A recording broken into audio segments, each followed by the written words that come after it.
నమస్కారం. సిటీ కృష్ణతేజ వార్తలకు స్వాగతం. ముఖ్యాంశాలు. కేంద్ర ప్రభుత్వం ప్రవేశపెట్టిన బడ్జెట్ ఫార్వర్డ్ లుకింగ్ అని బడ్జెట్ను స్వాగతిస్తున్నామన్న ముఖ్యమంత్రి చంద్రబాబు నాయుడు కుప్పంలో మీడియా సమావేశంలో మాట్లాడిన సీఎం. అంబటి రాంబాబు వ్యాఖ్యలను ఖండిస్తూ టీడీపీ నాయకుల నిరసనలు, అంబటిపై దాడిని ఖండిస్తూ వైకాపా శ్రేణుల నిరసనలు, వాడి వేడిగా మారిన రాజకీయాలు. మీకోసం కాల్ సెంటర్ 1100 సేవలను వినియోగించుకోండి. ఈ నెల ఫిబ్రవరి 2వ తేదీన కలెక్టరేట్లో ప్రజా సమస్యల పరిష్కార వేదిక కార్యక్రమ నిర్వహణ ప్రజలు సద్వినియోగం చేసుకోవాలని జిల్లా కలెక్టర్ డాక్టర్ ఎస్ వెంకటేశ్వర్ విజ్ఞప్తి. ఫిబ్రవరి 2 సోమవారం నాడు తిరుపతి నగరపాలక సంస్థ కార్యాలయంలో ప్రజా సమస్యల పరిష్కార వేదిక, ప్రతి సోమవారం డయల్ యువర్ కమిషనర్, ప్రజా ఫిర్యాదుల పరిష్కార వేదిక కార్యక్రమాలను సద్వినియోగం చేసుకోండి. ప్రజలకు కమిషనర్ ఎన్ మౌర్య విజ్ఞప్తి. శ్రీకాళహస్తిలో మాఘ పౌర్ణమిని పురస్కరించుకుని శాస్త్రోక్తంగా త్రిశూల స్నాన మహోత్సవం, స్వర్ణముఖి నది ఒడ్డున పంచమూర్తుల ఉత్సవాలను కొలువుదీర్చి విశేష పూజా కార్యక్రమాలు. ఇక వార్తల్లోని వివరాలు. కేంద్ర ప్రభుత్వం ప్రవేశపెట్టిన బడ్జెట్ ఫార్వర్డ్ లుకింగ్ అని కేంద్ర బడ్జెట్ను స్వాగతిస్తున్నామని రాష్ట్ర ముఖ్యమంత్రి నారా చంద్రబాబు నాయుడు అన్నారు. కుప్పం 3వ రోజు పర్యటనలో భాగంగా ఏర్పాటు చేసిన మీడియా సమావేశంలో ఆయన మాట్లాడుతూ ప్రధాని నరేంద్ర మోదీ, ఆర్థిక మంత్రి నిర్మలా సీతారామన్ను అభినందిస్తున్నామన్నారు. రాష్ట్ర ప్రభుత్వం దృష్టి సారించిన అంశాల్లో మరింత దూకుడుగా వెళ్లేందుకు ఈ బడ్జెట్ సహకరించేలా ఉందన్నారు. రాష్ట్రం అమలు చేస్తున్న ఈజ్ ఆఫ్ డూయింగ్ బిజినెస్ విధానానికి ఈ బడ్జెట్ మరింత సహకరించేలా ఉందని తెలిపారు. రాష్ట్ర ప్రభుత్వం ఇప్పటికే ఎంఎస్ఎంఈలపై ఎక్కువగా దృష్టి సారించిందని, వీటిని మరింత బలోపేతం చేసుకునే అవకాశం ఉందని తెలిపారు. మహిళలు, రైతులు, యువత సాధికారత సాధించేలా బడ్జెట్ ఉందన్నారు. Hyderabad, Bengaluru, Hyderabad, Chennai high speed rail corridor ద్వారా రాష్ట్రానికి ఉపయోగంగా ఉంటుందని తెలిపారు. తిరుపతి, అమరావతి వంటి ప్రాంతాలు ఈ హైస్పీడ్ కారిడార్లలో కవర్ అవుతాయని స్పష్టం చేశారు. Bengaluru, Chennai high speed rail corridor వల్ల పలమనేరు, చిత్తూరు తదితర ప్రాంతాలు కవర్ అవుతాయని, ఈ 3 హైస్పీడ్ రైల్ కారిడార్లు ఏపీలోని వివిధ ప్రాంతాలను కవర్ చేస్తాయన్నారు. హైదరాబాద్, అమరావతి, బెంగళూరు, చెన్నై లాంటి నగరాలు అన్నీ అనుసంధానమవుతాయన్నారు. విశాఖకు గూగుల్ సహా వివిధ డేటా సెంటర్లు వస్తాయన్నారు. కేంద్ర బడ్జెట్లో తొలిసారిగా లాజిస్టిక్స్ రంగం అభివృద్ధి గురించి ప్రస్తావించారు. ఈరోజు కేంద్ర ప్రభుత్వం ప్రవేశపెట్టిన బడ్జెట్ ఒక వెరీ వెల్ బ్యాలెన్స్డ్, అదే మరిగా ఇది ఒక ఫార్వర్డ్ లుకింగ్ బడ్జెట్. ఇది ఏదైతే భారత ప్రజలందరూ కూడా ఫాస్ట్ గ్రోయింగ్ ఎకానమీ మీద ఎన్నో యాస్పిరేషన్స్ పెట్టుకున్నారు, దాన్ని రిఫ్లెక్ట్ చేసే విధంగా ఈరోజు బడ్జెట్ వచ్చింది. ఇటీవల ఒక historic FTA with European union మనం చేసుకున్నాం. దాన్ని కూడా ఇప్పుడు మన బడ్జెట్ చూస్తే అది కూడా అచీవ్ చేసే పరిస్థితిలో, అదే మాదిరిగా భవిష్యత్తులో సెల్ఫ్ రిలయన్స్ అండ్ మ్యానుఫ్యాక్చరింగ్లో కన్సాలిడేషన్ జరిగే దిశగా ఈ బడ్జెట్ ప్రవేశపెట్టడం జరిగింది. అదే మాదిరిగా ఇది is of doing business strengthen చేస్తుంది. ఎంఎస్ఎంఈలు ప్రమోట్ చేయడంలో, స్ట్రెంగ్తన్ చేయడంలో ప్రముఖ పాత్ర వహించే పరిస్థితి వస్తుంది. ప్రత్యేకంగా మీరు ఒకసారి చూస్తే ఉమెన్, ఫార్మర్ అండ్ యూత్ ఈ ముగ్గురికి కూడా టాప్ ప్రియారిటీ ఇవ్వడం, అదే మాదిరిగా వారి యొక్క ఎన్ఫోర్స్మెంట్ కోసం దోహదం చేసే పెట్టారు. అల్టిమేట్గా ప్రధానమంత్రి గారు ఏది చెప్తున్నారో, తొందరలో మనం 3rd లార్జెస్ట్ ఎకానమీ అవుతాం, ఆ తర్వాత 2047 వికసిత్ భారత్ ఒక డెవలప్డ్ ఎకానమీగా తయారు చేయడానికి ఇది పూర్తిగా ఉపయోగపడుతుంది. ఈరోజు దీనికి ప్రధానమంత్రి గారిని మనస్ఫూర్తిగా అభినందిస్తున్నా. చాలా ఎక్సర్సైజ్ చేసి బ్యాలెన్స్డ్గా పెట్టిన ఫైనాన్స్ మినిస్టర్ని అభినందిస్తున్నా. ఈ రెండు కూడా దేశానికి ఒక డైరెక్షన్, అదే మరి ఒక వెలాసిటీ ఇచ్చే విధంగా దిశ అండ్ గతి to endeavour of our great నేషన్కి ఇది ఉపయోగపడే విధంగా రెండు తీసుకొచ్చారు. నేను మనస్ఫూర్తిగా అభినందిస్తున్నాను. ఈరోజు మనందరం గుర్తుపెట్టుకోవాల్సింది భారతదేశం యొక్క ఆర్థిక వ్యవస్థ, one of the fast growing economy. ఇటీవల నేను దావోస్లో చూశాను, టెక్నాలజీ, వీఆర్ నెంబర్ 1 ఆర్టిఫిషియల్ ఇంటెలిజెన్స్. రాబోయే రోజుల్లో ఏఐ ద్వారా అభివృద్ధి ఇంకా వెలాసిటీ పెంచడం కానీ నెక్స్ట్ లెవెల్ ఆఫ్ రిఫార్మ్స్కి వెళ్ళే అవకాశం వస్తుంది. రెండోది energy. Energy is a game చేంజర్గా భారతదేశానికి తయారైంది. Renewable energy, one grid nation, and also మనం తీసుకున్న రిఫార్మ్స్ అన్ని మంచి ఫలితాలు వస్తున్నాయి. ఈ రెంటికి మళ్ళా ఒక పక్కన మనం ఆలోచిస్తే మనకుండే అడ్వాంటేజెస్ అన్ని డెమోగ్రఫిక్ డివిడెంట్. ఏజింగ్ ప్రాబ్లం ప్రపంచం అంతా సతమతం అవుతా ఉంటే భారతదేశం ఒక అడ్వాంటేజ్ కిందగా డెమోగ్రఫిక్ డివిడెంట్ వచ్చే పరిస్థితి వచ్చింది. ఇది 2047 వరకు కంటిన్యూ అవుతుంది. ఈ 3 కూడా సద్వినియోగం చేసుకోవాలంటే ఇలాంటి బడ్జెట్ చాలా అవసరం.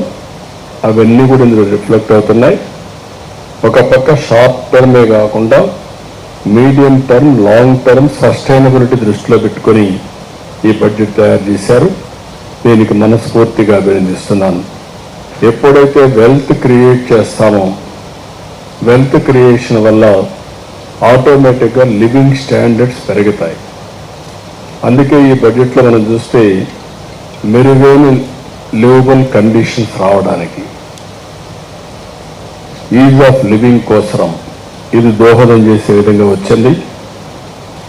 అన్ని ప్రాంతాలు లేకపోతే అందరు ప్రజలు కూడా అభివృద్ధి చేయడం కోసం దోహదం చేసే బడ్జెట్ ఈ బడ్జెట్.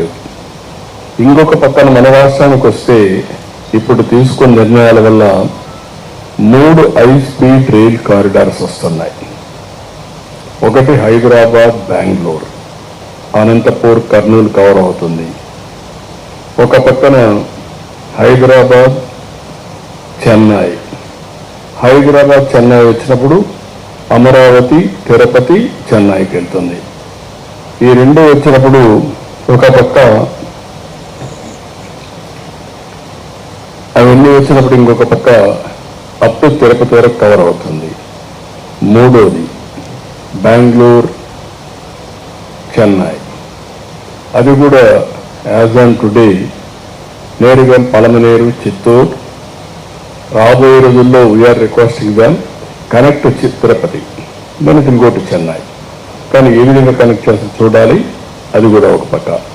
అంటే 3 కారిడార్లు కూడా ఆంధ్రప్రదేశ్ని ఎక్కువగా కవర్ చేసే పరిస్థితి వస్తుంది.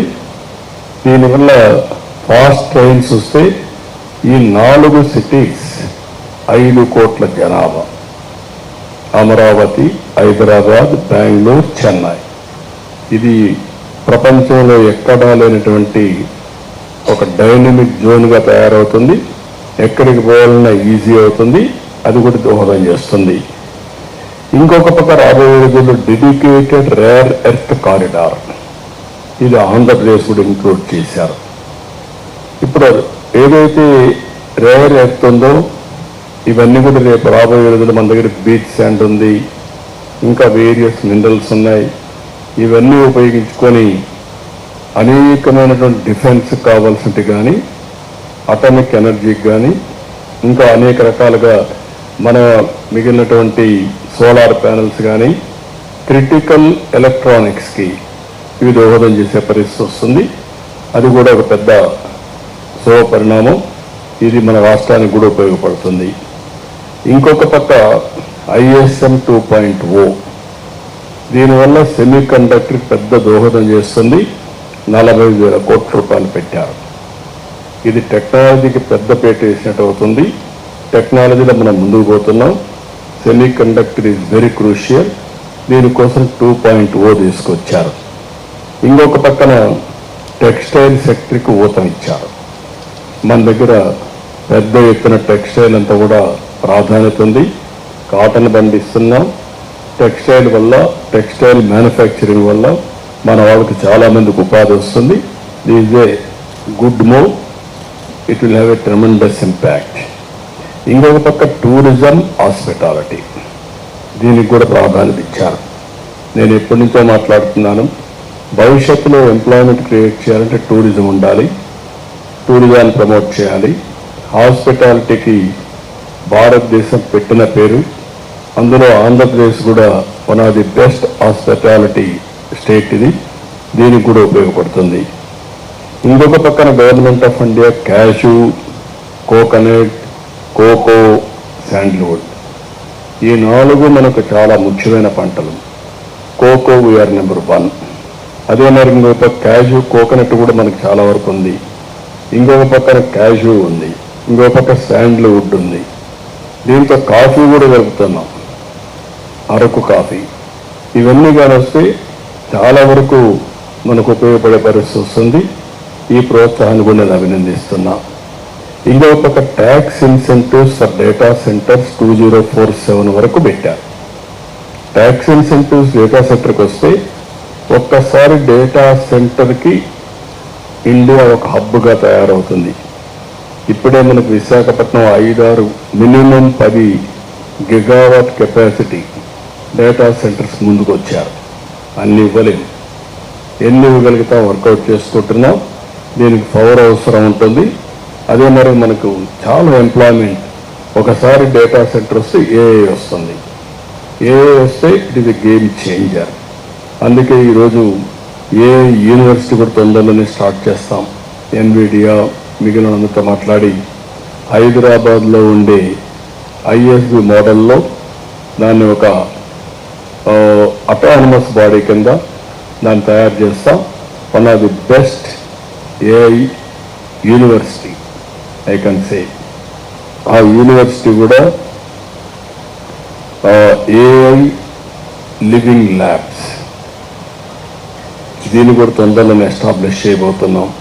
అప్పుడు నేను చూశాను ఇక్కడ కుప్పంలో 7వ తరగతి చదివే ఒక అబ్బాయి ఒక ఏఐ టూల్ ఉపయోగించి మీరు పోయి నిలబడుకుంటే మీ ఫేషియల్ రికగ్నిషన్ తీసుకొని మీ బీపీ ఎంత ఉంది, షుగర్ ఎంత ఉంది, హార్ట్ బీట్ ఎంత ఉంది, మొత్తం వేరియస్ పారామీటర్స్ రీడ్ చేసేస్తున్నాడు. మీ హార్ట్ కండిషన్ ఏంటి, హార్ట్ హెల్త్ ఏంటి, అవన్నీ రీడ్ చేసే పరిస్థితి 7వ తరగతి కుర్రాడు.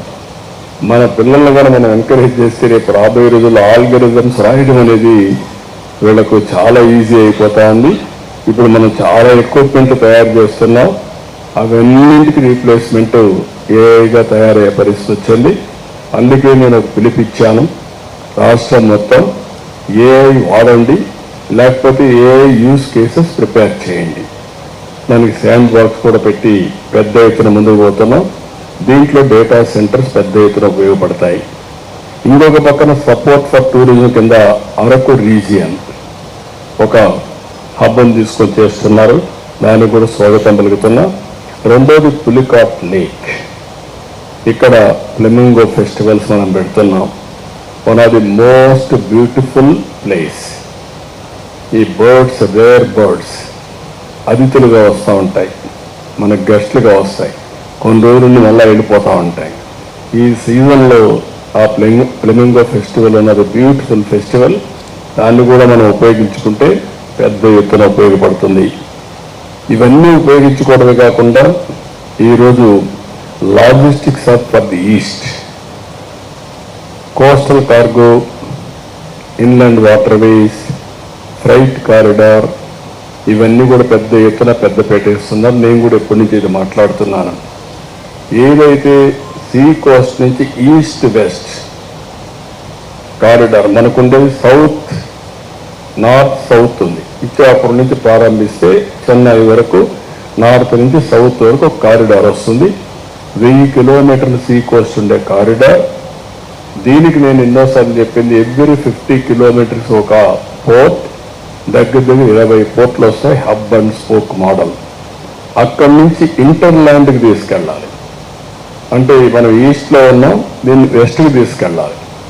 వెస్ట్ అనే కొందికి బెంగళూరు, లేకపోతే పైకి ఇంటర్లాండ్కి పోయే కొందికి తెలంగాణ, ఛత్తీస్గఢ్, మధ్యప్రదేశ్, ఒరిస్సా. మీకోసం కాల్ సెంటర్ 1100 సేవలను వినియోగించుకోవాలని తిరుపతి జిల్లా కలెక్టర్ డాక్టర్ ఎస్ వెంకటేశ్వర్ ఆదివారం ఓ ప్రకటనలో తెలిపారు. అర్జీదారులు దాఖలు చేసిన తమ అర్జీలు ఇప్పటికీ పరిష్కారం కాకపోయినా లేదా తమ ఫిర్యాదులకు సంబంధించిన సమాచారం తెలుసుకోవడానికి 1100 నంబర్కు కాల్ చేయవచ్చన్నారు. అర్జీదారులు వారి యొక్క అర్జీలు నమోదు చేసుకోవడానికి meekosam.ap.gov.in వెబ్సైట్లో వారి యొక్క అర్జీలు నమోదు చేసుకోవచ్చన్నారు. ప్రజలు ఈ అవకాశాన్ని సద్వినియోగం చేసుకుని తమ సమస్యలకు పరిష్కారం పొందాలని జిల్లా కలెక్టర్ విజ్ఞప్తి చేశారు. అలాగే ఈ నెల ఫిబ్రవరి 2వ తేదీన సోమవారం తిరుపతి జిల్లా కలెక్టరేట్లో ప్రజా సమస్యల పరిష్కార వేదిక public grievance redressal system PGRS కార్యక్రమం నిర్వహించడం జరుగుతుందని జిల్లా కలెక్టర్ తెలిపారు. ప్రజా సమస్యల పరిష్కార వేదిక కార్యక్రమాన్ని కలెక్టరేట్లో ఉదయం 10 గంటల నుంచి మధ్యాహ్నం 2 గంటల వరకు నిర్వహించడం జరుగుతుందని, ఈ కార్యక్రమంలో అన్ని శాఖల జిల్లా అధికారులు పాల్గొంటారని తెలిపారు.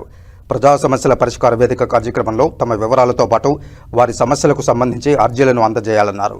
అర్జీదారులు గతంలో ఇచ్చిన అర్జీలకు సంబంధించిన స్లిప్పులను తీసుకురావాలని సూచించారు. సమస్య పరిష్కారమైనప్పుడు ఫోన్కు మెసేజ్ వస్తుందని, అర్జీదారులు వారి ఫోన్ను చెక్ చేసుకోవాలన్నారు.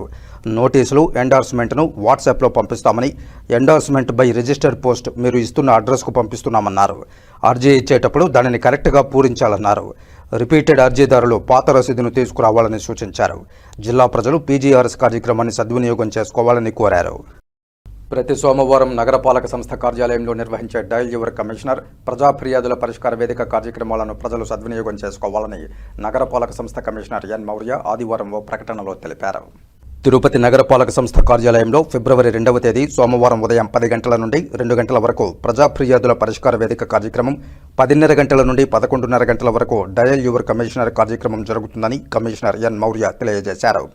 ఫోన్ ద్వారా ఫిర్యాదులు చేసేవారు 0877-222-72008కి కాల్ చేసి మాట్లాడవచ్చని, ఈ కార్యక్రమాలను సద్వినియోగం చేసుకోవాల్సిందిగా తిరుపతి ప్రజలకు కమిషనర్ ఎన్ మౌర్య తెలియజేశారు. అర్జీదారులు వినతిపత్రంతో పాటు ఆధార్ కార్డు జతపరిచి పనిచేసే ఫోన్ నెంబర్లను పొందుపరచాలని కమిషనర్ తెలిపారు. సబ్ రిజిస్ట్రార్ కార్యాలయాల్లో జరుగుతున్న అవినీతిని, అక్రమాలను అరికట్టాలని యశోదానగర్లోని CPM కార్యాలయంలో జరిగిన ప్రెస్ మీట్ కార్యక్రమంలో CPM జిల్లా కార్యదర్శి వందవాసి నాగరాజు డిమాండ్ చేశారు. ఈ మధ్యకాలంలో రేణిగుంట సబ్ రిజిస్ట్రార్ కార్యాలయంలో పనిచేస్తున్న ఉద్యోగి అవినీతి నిరోధక శాఖ అధికారులకు పట్టుబడిన విషయం మనందరికీ తెలిసిన విషయమని అన్నారు. రేణిగుంట సబ్ రిజిస్ట్రార్ కార్యాలయంలో ACB దాడులు తరచూ నిర్వహించడం వల్ల ప్రజలకు అనుమానాలు రేకెత్తిస్తోందని అన్నారు. ప్రభుత్వ భూములను అక్రమంగా రిజిస్ట్రేషన్లు చేస్తున్నారన్నారు. రేణిగుంట తహసీల్దార్ కార్యాలయం పక్కన ఉన్న కోట్లాది రూపాయలు విలువ చేసే ప్రభుత్వ భూమిని అప్పనంగా ఎలా రిజిస్ట్రేషన్ చేస్తారని ప్రశ్నించారు. ఇప్పటి వరకు జరిగిన రిజిస్ట్రేషన్లపై ప్రభుత్వం విచారణ కమిటీ ఏర్పాటు చేసి అక్రమాలపై నిగ్గు తేల్చాలని ప్రభుత్వాన్ని డిమాండ్ చేశారు. ఈ కార్యక్రమంలో CPM నేతలు T సుబ్రహ్మణ్యం, P సాయిలక్ష్మి పాల్గొన్నారు. రేణిగుంట సబ్ రిజిస్ట్రార్ ఆఫీసులో జరుగుతున్న అవినీతి తతంగం గురించి కొంతమంది ఉద్యోగుల మీద ACB అవినీతి నిరోధక శాఖ దాడి చేసిన పరిస్థితి చూసాము. ఈ రిజిస్ట్రార్ ఆఫీసులో ప్రతి ఒక్క పౌరుడు తన భూమిని అమ్మడం కానీ కొనుగోలు చేయడానికి వెళ్ళినప్పుడు వేల కోట్ల రూపాయలు అవినీతి జరుగుతూ ఉందని ఈ ఘటన ద్వారా మనకు తెలుస్తూ ఉంది. దీని మీద ACB ప్రభుత్వానికి తెలియజేసి ప్రత్యేక విచారణ చేసి అవినీతి యొక్క మూలాలని బయటపెట్టాలని CPM డిమాండ్ చేస్తుంది. చిన్న వాళ్ళ మీద రాజకీయ అధికారిక ఒత్తిడితో చేసిన దాడుల వల్లే 10 కోట్లలో బయటపడతా ఉంటే ఇక పెద్ద తిమింగలాలను వదిలేసి పెరిగి పక్కిల్ని చిన్న చేపలను పట్టుకునే పరిస్థితి అనేది ACB చేస్తాను. మొన్న నాయుడుపేటలో CI చేసిన తీరు కూడా మనకు గగురుపాటు కల్పిస్తూ ఉంది. అంటే ఈ రాజ్యంలో ఈ యొక్క తెలుగుదేశం కూటమి ప్రభుత్వంలో అవినీతి అనేది విచ్చలవిడైపోయింది అనేది మనకు స్పష్టంగా తెలుస్తాం. ఈ నాయకులే గతంలో చెప్పారు ఎక్కడ చూసినా అవినీతి పెరిగిపోయిందని చెప్పి, కానీ వీళ్ళు వచ్చి ఏమి చర్యలు తీసుకున్నారో నేను అడుగుతున్నాను. రేణిగుంట సబ్ రిజిస్ట్రార్ కార్యాలయానికి రావడానికి ఒక రేటు నిర్ణయించి సబ్ రిజిస్ట్రార్ కానించి, అటెండర్ కానించి, క్లర్క్ కానించి చేస్తున్న పరిస్థితి అనేది ఇప్పుడు మనం ఓపెన్గా చూస్తాము. అదే రకంగానే ఈరోజు తిరుపతి రూరల్ అనండి, తిరుపతి అర్బన్ అనండి, లేదా చంద్రగిరి అనండి, ఇటువంటి ఏ అయితే విలువైన భూములు కలిగి రియల్ ఎస్టేట్కి అవకాశంగా ఉంది ఇక్కడంతా కూడా ఈ అవినీతి తాండవిస్తూ ఉంది. ఈ అవినీతి మీద ఏదో చిరుచిరు ఒక ఉద్యోగం మీద చేసి కాకుండా మొత్తం సమగ్రంగా ఈ ఏసీబీ దాడులు నిర్వహించి ఇక్కడ పనిచేసిన వాళ్ళందరూ కూడా వెలుగు తీయాల్సిన అవసరం ఉంది. ఈ వ్యవస్థని మొత్తం మార్చడం కోసం, ఈ రాజకీయ వ్యవస్థని చేయడం కోసం ప్రజలందరూ కూడా ఒత్తిడి చేయకుండా పోతే వీళ్ళందరూ దాన్ని ప్రోత్సహించిన వాళ్ళే. రాజకీయ నాయకులు చివరికి ఆ చిరు ఉద్యోగికి సంబంధించి కూడా బయటపడేయడానికి ఒత్తిడి చేస్తానని చెప్పేసి మీడియాలో వస్తున్న కథనాలు చూస్తున్నాం. ఇది అసలు ఈ వ్యవస్థని ఏం చేయదలుచుకున్నారని మేము అడుగుతున్నాం. అంటే డబ్బులు లేనోడు, లేకపోతే ఏమాత్రం తన పలుకుబడి లేనోడికి ఇంక ఈ యొక్క సమాజంలో స్థావే లేదా అని ప్రశ్నిస్తూ ఉన్నాం. మేము డబ్బులు వేల కోట్ల రూపాయలు పెట్టుకొని ఈరోజు చేస్తున్నారంటే నేను ఒకటే కోరుతున్నా, ప్రభుత్వ ఆస్తులు ఈ దొంగ రిజిస్ట్రేషన్ కారణంగా ఎన్ని వేల కోట్లు అన్యాక్రాంతం అయిపోయాయో దాన్ని వెలుగు తీయమని చెప్తున్నాం. దీని వెనక ఉండే అసలు కోణాన్ని బయటికి తీయాలని చెప్తున్నాం. రేణుగుంట ఎంఆర్ఓ ఆఫీస్ పక్కనే కొన్ని వందల వేల కోట్ల రూపాయలు విలువ చేసే భూములు కబ్జా అయిపోయిన పరిస్థితి పదే సిపిఎం వాళ్ళకి ఫిర్యాదు చేసింది. అయినా ఏమి చర్య లేదు. అంటే ప్రతి ఒక్కరూ ఈ అవినీతిలో మునిగి తేలుతున్నారు. కలెక్టర్ గారు నేను విజిట్ చేస్తే బయట వ్యక్తులందరూ సబ్ రిజిస్ట్రార్ కార్యాలయంలో ఉన్నారు. బయట వ్యక్తులకి ఏం పని అని చెప్పేసి ఆయన ఆదేశించారు తప్ప అవి మొత్తం కూడా ఈరోజు ప్రక్షాళన చేసే పరిస్థితి లేదు. అసలు రిజిస్ట్రేషన్ వ్యవస్థనే ప్రక్షాళన చేసి పారదర్శకంగా వాళ్ళు ఏవైతే మనం ఇతర అవి చేస్తున్నామో ఆ పద్ధతిలో చేయడానికి అవకాశం కల్పించాల్సిన అవసరం ఉంది. అనేకమైన మార్పులు, స్టాంపుల్లో మార్పు తెచ్చామన్నాం. స్టాంపుల్లో మీరు నేరుగా కొనుక్కోవచ్చు. ఈ కాదు వాస్తవంగా చూస్తుంది. ఈ రిజిస్ట్రేషన్ వ్యవస్థలో ఉన్న ఈ అవినీతి మీద రాబోయే కాలంలో పెద్ద ఎత్తున సిపిఎం పార్టీ దీనికి వ్యతిరేక పోరాటం చేస్తుంది. ప్రజలందరూ కూడా ఈ అవినీతికి వ్యతిరేక పోరాటంలో కలిసి రావాలని చెప్పేసి, ఈ అవినీతిని అందరూ ప్రశ్నించాలని చెప్పేసి రాజకీయ నాయకులు ఇప్పుడు వాళ్ళ మీద వాళ్ళు విపరీతమైన చేసుకున్నారు. దీని మీద ఒక్క మాట కూడా మాట్లాడరా? ఈ అవినీతిని అరికట్టమని చెప్పరా? ఇది మాది బాధ్యత, లేకపోతే ప్రతిపక్షంలో ఉండేవాళ్ళు కూడా విమర్శ చేయని స్థితిలో ఉందంటే వీళ్ళందరి పాత్ర ఉందని చెప్పి స్పష్టంగా తెలుస్తూ ఉంది. దీన్ని అందరూ కూడా వ్యతిరేకించి పౌరులు, పౌర సమాజం, సంఘాలు, సంస్థలు, స్వచ్ఛంద సేవా సంస్థలు అందరూ కూడా వ్యతిరేకించి దీనికి వ్యతిరేకంగా నిలబడిపోతే సమాజం పూర్తిగా నాశనం అయిపోతుంది. ఆ రూపంలో ఈ సమాజాన్ని కాపాడుకోవాల్సిన బాధ్యత మనందరి మీద ఉందని చెప్పేసి సిపిఎంగా మేము భావిస్తాము. శ్రీకాళహస్తిలో త్రిశూల స్నాన మహోత్సవం అంగరంగ వైభవంగా జరిగింది. మాఘ పౌర్ణమి సందర్భంగా భక్తులు పుణ్యస్నానాలు ఆచరించారు. పుణ్యస్నానంలో భాగంగా కోటి శివలింగాల ప్రతిష్ఠ దేవస్థానం చైర్మన్ స్వర్ణముఖి నదికి పుష్కర ఘాట్లు ఏర్పాటు చేశారు. మాఘ పౌర్ణమిని పురస్కరించుకుని శ్రీకాళహస్తి సువర్ణముఖి నది ఒడ్డున త్రిశూల స్నాన మహోత్సవం శాస్త్రోక్తంగా చేపట్టారు. మాఘ పౌర్ణమి నాడు సువర్ణముఖి నదికి పుష్కరం వస్తుందని పురాణాలు పేర్కొంటున్నాయి. ఈ సందర్భంగా ఆదివారం మాఘ పౌర్ణమిని పురస్కరించుకుని శ్రీకాళహస్తి ఆలయంలోని అలంకార మండపంలో స్వామి, అమ్మవార్లు, గణపతి, సుబ్రహ్మణ్య స్వామి, చండికేశ్వర స్వామి త్రిశూలంకు విశేష అలంకారాలు చేసి ప్రత్యేక పూజలు జరిపి మంగళ వాయిద్యాల నడుమ ఊరేగింపుగా తీసుకువచ్చారు. శ్రీకాళహస్తి ఆలయ సమీపంలోని స్వర్ణముఖి నది ఒడ్డున పంచమూర్తుల ఉత్సవాలను కొలువుదీర్చి ఆలయ అర్చకులు, వేద పండితుల ఆధ్వర్యంలో విశేష పూజా కార్యక్రమాలు జరిపారు. అనంతరం సజ్జవమూర్తి వ్రత పూజలు జరిపారు. ఆలయ వేద పండితులు సజ్జవముక్తి వ్రత దీక్ష విశిష్టతను భక్తులకు వివరించారు. అనంతరం భక్తుల శివనామ స్మరణల నడుమ త్రిశూలాన్ని అర్చకులు తీసుకుని వెళ్లి సువర్ణముఖి నదిలో పుణ్యస్నానాలు ఆచరించారు. ఆలయ ఈవో బాపిరెడ్డి దంపతులు, డిపిడిఓ ఎన్ఆర్ కృష్ణారెడ్డి దంపతులు, ఆలయ చైర్మన్ కొట్టే సాయికుమార్, ప్రెస్ బోర్డు నెంబర్లు పుణ్యస్నానాలు ఆచరించారు. ఈ సందర్భంగా వందలాది మంది భక్తులు శివనామ స్మరణలు చేస్తూ పుణ్యస్నానాలు ఆచరిస్తూ ఓం నమ శివాయ అంటూ భక్తి పారవశ్యంతో తన్మయత్వం చెందారు. అనంతరం పంచమూర్తులకు విశిష్ట ధూపదీప నైవేద్యాలు సమర్పించి వేదమంత్ర పుష్పాన్ని సమర్పించి పూర్ణహారతులు వేదోక్తంగా సమర్పించారు. త్రిశూల స్నానం మహోత్సవంలో పాల్గొంటే కోటి శివలింగాల ప్రతిష్టా పుణ్యం లభిస్తుందన్నారు. ఆలయ ఈవో బాపిరెడ్డి మాట్లాడుతూ ఉత్సవాన్ని వైభవంగా జరపడం ఆనందంగా ఉందన్నారు. ఈ కార్యక్రమంలో కార్యనిర్వహణాధికారి బాపిరెడ్డితో పాటు deputy EO Krishna Reddy, DSP Narasimha Murthy, temple inspector Sudarshan Naidu, temple superintendent Nagabhushanam Yadav, ఆలయ అధికారులు పాల్గొన్నారు.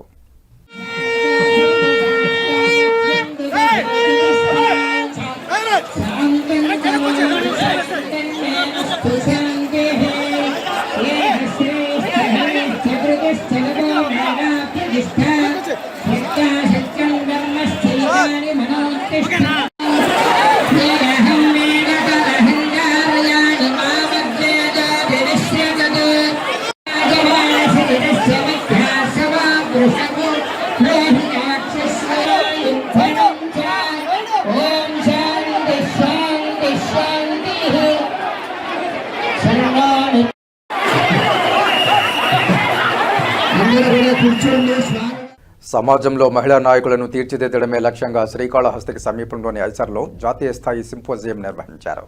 2 రోజుల శిబిరం ముగింపు సందర్భంగా పలువురు వక్తలు మాట్లాడుతూ తిరుపతి ఐఐటి, ఢిల్లీ ఐఐటి, తిరుపతి మహిళా యూనివర్సిటీ సహకారంతో ఐసర్లో సెమినార్ నిర్వహించామన్నారు. మహిళా నాయకులను తీర్చిదిద్దడానికే ఈ సింపోజియం నిర్వహించారు. ఈ సింపోజియంలో స్టెమ్లో నాయకత్వ మార్గాలు నావిగేట్ చేయడానికి ప్రారంభ కెరీర్ మహిళా శాస్త్రవేత్తలు, పరిశోధకులు, నిపుణులను శక్తివంతులను చేయడానికి లక్ష్యంగానే సింపోజియం నిర్వహిస్తున్నట్లు వివరించారు. ఈ సింపోజియంలో తిరుపతి పరిసరాల్లోని చుట్టుపక్కల ఉన్న వివిధ సంస్థల నుంచి సుమారు 50 మంది అధ్యాపకులు, పరిశోధకులు హాజరయ్యారు. ఈ సింపోజియంను ఐసర్కు చెందిన డాక్టర్ వసుధారాణి దేవనాథన్, తిరుపతి ఐఐటికి చెందిన డాక్టర్ పూజా వ్యవహారే, న్యూఢిల్లీకి చెందిన డాక్టర్ శిల్పి శర్మ, తిరుపతి మహిళా యూనివర్సిటీకి చెందిన ప్రొఫెసర్ ఎం విద్యావతుల పర్యవేక్షణలో సింపోజియం నిర్వహించారు. ఈ సందర్భంగా శనివారం జరిగిన సెషన్లో వ్యవస్థాపకత, ఆవిష్కరణకు, శిక్షణకు అంకితం చేయబడిందన్నారు. ఆలోచనలను ప్రభావవంతమైన వెంచర్లుగా అనువదించడానికి నైపుణ్యాలతో సంధానం చేస్తుందని వివరించారు. ఈ సెషన్కు doctor Yama Malik, doctor Ambarish Saxena, doctor Sudhir Varadarajan నాయకత్వం వహించారు. వ్యవస్థల్లో వ్యవస్థాపక మనస్తత్వం, అవకాశాల గుర్తింపు మరియు నాయకత్వాన్ని పెంపొందించడం పట్ల దృష్టి సారించాలని పిలుపునిచ్చారు. శ్రీకాళహస్తి తిరుపతి ఐఐటి దశల వారీగా అభివృద్ధి పథంలో దూసుకువెళ్లి ప్రత్యేక గుర్తింపు సాధిస్తోందని ఐఐటి డైరెక్టర్ ప్రొఫెసర్ సత్యనారాయణ అన్నారు. కెనడాకు చెందిన డల్హౌసీ విశ్వవిద్యాలయం ప్రతినిధి బృందం తిరుపతి ఐఐటిని సందర్శించింది. వీరు విద్య మరియు పరిశోధన సహకారాన్ని అన్వేషించడానికి వచ్చినట్లు ప్రకటించారు. అధ్యక్షుడు, vice chairman doctor Kimberly Ruth Brooks నేతృత్వంలో వచ్చారు. ప్రతినిధి బృందానికి తిరుపతి ఐఐటి ఆతిథ్యం ఇచ్చింది. డల్హౌసీ విశ్వవిద్యాలయం associate vice president global relations doctor Balakrishnan పృథ్వీరాజ్తో కలిసి 2 సంస్థల మధ్య విద్య, పరిశోధన సహకారాన్ని బలోపేతం చేయడంపై విస్తృత స్థాయి చర్చలు జరిగాయి. తిరుపతి నాయకత్వంలో Tirupati IIT director professor KN Satyanarayana, global engagement IIT dean professor Sashidhar Sharma Gummala పర్యవేక్షణలో సమావేశం జరిగింది. వివిధ రంగాలకు చెందిన పరిశోధనా డీన్లు, విభాగాధిపతులు, అధ్యాపకులు హాజరయ్యారు. విద్యార్థి అధ్యాపకుల మార్పిడి కార్యక్రమాలు, ఉమ్మడి డిగ్రీ మరియు సర్టిఫికెట్ల కార్యక్రమాలను, విద్యార్థుల విద్యా మార్గదర్శకత్వంలో 2 సంస్థల మధ్య సహకారాన్ని పెంపొందించడంపై చర్చలు జరిగాయి. సహకారం కోసం గుర్తించబడిన కీలక అంశాల్లో శక్తి మరియు స్థిరత్వం, క్వాంటమ్ సైన్స్, ప్రెసిషన్ అగ్రికల్చర్ మరియు food technology, applied artificial intelligence ఉన్నాయి. ప్రభావవంతమైన అంతర్జాతీయ భాగస్వామ్యాలను పెంపొందించడానికి, అంతర్విభాగ పరిశోధనలను పెంపొందించడానికి, అంతర్విభాగ పరిశోధనలను ప్రోత్సహించడానికి, విద్యార్థులు, అధ్యాపకులకు ప్రపంచ అభ్యసన అవకాశాలను సృష్టించడానికి 2 సంస్థలు తమ పరిపూర్ణ బలాలను ఉపయోగించనున్నాయి. శ్రీకాళహస్తి సాలిపేటలో 10వ తరగతి చదువుతున్న విద్యార్థుల అపూర్వ కలయిక నిర్వహించారు. 1991-92 10వ తరగతి పూర్వ బ్యాచ్ విద్యార్థుల ఆత్మీయ కుటుంబ సభ్యులు 200 మంది పూర్వ విద్యార్థులు పాల్గొన్నారు. సమ్మేళనానికి 10వ తరగతి చదివినప్పుడు టీచర్స్ను గౌరవించి మాస్టర్ సత్యం, మాస్టర్ వీరరాఘవులు, మేడం నళిని, భావన ఋషి సభామండపం, సాలిపేట, శ్రీకాళహస్తి పూర్వ విద్యార్థులకు మాస్టర్లు ఆరోగ్య రహస్యాలు వినిపించారు. వారిని గౌరవిస్తూ చక్కని ప్రసంగాలు ఇచ్చారు. విద్యార్థులందరూ కలిసిమెలిసి ఉండాలని సూచించారు. ఈ కార్యక్రమంలో కొండా శ్రీనివాసులు, అబ్దుల్ కలాం, అరుణగిరి, సుదర్శన్, మునిలక్ష్మి, స్నేహితులు పాల్గొన్నారు. దక్షిణ కైలాసం శ్రీకాళహస్తిలో పంచమూర్తుల గ్రామోత్సవం వైభవంగా జరిగింది. మాఘ పౌర్ణమిని పురస్కరించుకుని విశేషమైన నంది వాహనంపై స్వామివారు, సింహవాహనంపై అమ్మవారు దర్శన భాగ్యాన్ని భక్తులకు అనుగ్రహించారు. నంది వాహనంపై సర్వేశ్వరుని దర్శించుకుంటూ భక్తులు కర్పూర నీరాజనాలు పట్టి భక్తి ప్రపత్తులతో ప్రణమిల్లారు. విశిష్టమైన మాఘమాస పౌర్ణమి పర్వదినాన్ని పురస్కరించుకుని దక్షిణ కైలాసం విశేష పూజలతో పులకించింది. మాఘ పౌర్ణమిని పురస్కరించుకుని త్రిశూల స్నాన మహోత్సవం అనంతరం పంచమూర్తుల గ్రామోత్సవాన్ని వైభవంగా చేపట్టారు. స్వర్ణముఖి నది ఒడ్డు నుంచి ఉత్సవమూర్తులను ఊరేగింపుగా తీసుకువచ్చి కైలాసనాథుడిని బంగారు నందిపై, శ్రీ జ్ఞానపురుషునంబిక అమ్మవారిని సింహవాహనంపై, వినాయకుని మూషిక వాహనంపై, సుబ్రహ్మణ్య స్వామి వారిని నెమలి వాహనంపై, చప్రంలో చండికేశ్వరుని కొలువుదీర్చి గ్రామోత్సవం చేపట్టారు. మహాశివరాత్రి బ్రహ్మోత్సవాల్లో మాత్రమే దర్శనమిచ్చే పంచమూర్తుల దివ్య దర్శన భాగ్యం మాఘమాస పౌర్ణమి రూపంలో భక్తులకు లభించింది. మహాశివరాత్రి పర్వదినాలను మాత్రమే మహానందిపై సర్వేశ్వరుడిని దర్శించుకునే భాగ్యం లభిస్తుంది. అలాంటిది మాఘ పౌర్ణమి నాడు అలాంటి భాగ్యం లభించడంతో భక్తులు శివనామ స్మరణలు చేస్తూ నందీశ్వరునిపై సర్వేశ్వరుని దర్శించుకుంటూ కర్పూర నీరాజనాలు సమర్పించారు. శ్రీకాళహస్తి చతుర్మాడ వీధుల్లో పంచమూర్తుల గ్రామోత్సవం మంగళ వాయిద్యాల నడుమ భక్తుల శివనామ స్మరణలతో ఆద్యంతం వేడుకగా జరిగింది. అడుగడుగునా భక్తులు స్వామి అమ్మవార్లను దర్శించుకుంటూ కొబ్బరికాయలు కొట్టి కర్పూర హారతులు పట్టి భక్తి శ్రద్ధలతో మొక్కులు చెల్లిస్తూ ఆధ్యాత్మిక తన్మయత్వంతో ప్రణమిల్లారు. ఈ కార్యక్రమంలో టెంపుల్ ఇన్స్పెక్టర్ వెంకటస్వామి తదితరులు పాల్గొన్నారు. చిత్తూరు జిల్లాలో రాష్ట్ర ముఖ్యమంత్రి నారా చంద్రబాబు నాయుడుపై మాజీ మంత్రి అంబటి రాంబాబు చేసిన అనుచిత వ్యాఖ్యలకు తీవ్ర నిరసన వ్యక్తమైంది. తవణంపల్లి మండలంలో తెలుగుదేశం పార్టీ శ్రేణులు భారీగా రోడ్డెక్కాయి. Cluster incharge Praveen Naidu, MRC Mohan Naidu ఆధ్వర్యంలో మండల కేంద్రంలోని 4 రోడ్ల కూడలి వరకు నిరసన ర్యాలీ నిర్వహించారు. అనంతరం అంబటి రాంబాబు దిష్టిబొమ్మను దగ్ధం చేస్తూ అంబటి డౌన్ డౌన్ అంటూ నినాదాలు చేశారు. ఈ సందర్భంగా మాట్లాడిన క్లస్టర్ ఇన్ఛార్జి ప్రవీణ్ నాయుడు మాట్లాడుతూ క్రమశిక్షణకు మారుపేరైన రాష్ట్ర ముఖ్యమంత్రి నారా చంద్రబాబు నాయుడుపై అంబటి రాంబాబు మాట్లాడిన భాష పూర్తిగా సహించరానిదని తీవ్రంగా ఖండించారు. అనంతరం ఎంఆర్సీ మోహన్ నాయుడు మాట్లాడుతూ రాష్ట్రంలో అభివృద్ధి జరుగుతుంటే చూసి సహించలేకే ఇలాంటి దుర్మార్గమైన వ్యాఖ్యలు చేస్తున్నారని మండిపడ్డారు. అంబటి రాంబాబు తన తీరు మార్చుకోవాలని హెచ్చరించారు. ఈ నిరసన కార్యక్రమంలో Bangarupalem market committee chairman Bhaskar Naidu, నాయకులు గాలి దిలీప్, వినాయకం సహా టీడీపీ నాయకులు, కార్యకర్తలు పెద్ద సంఖ్యలో పాల్గొన్నారు.